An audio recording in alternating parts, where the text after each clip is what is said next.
अनिल परब यांच्या आधी रामदास कदम मुख्यमंत्र्यांकडे गेलेले आहे।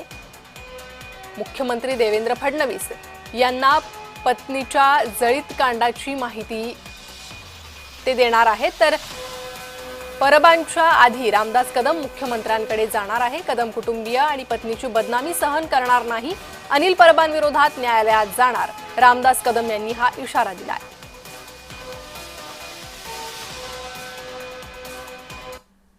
जो रामदास कदम यांनी खोटे आरोप केलेले आहेत याच्यावरती मी स्वतः रामदास कदम यांच्यावरती अब्रू नुकसानीचा दावा दाखल करत आहे आणि ह्या अब्रू नुकसानीच्या दाव्यामधला जी रक्कम येईल ती रक्कम दुष्काळग्रस्त शेतकऱ्यांना पाठवायची असा निर्णय मी घेतलेला आहे।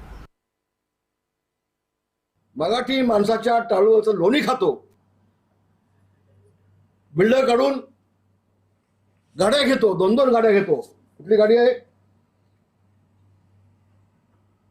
मर्सिडीज गाडी, 2 मर्सिडीज गाड्या घेतल्या, कुठल्या काळ्या रंगाचे आणि कुठल्या कलरचे। आणि हा माझ्यावरती बोलतो, ह्याची अवकात आहे का? ह्याची अवकात आहे माझ्यावरती बोलायची?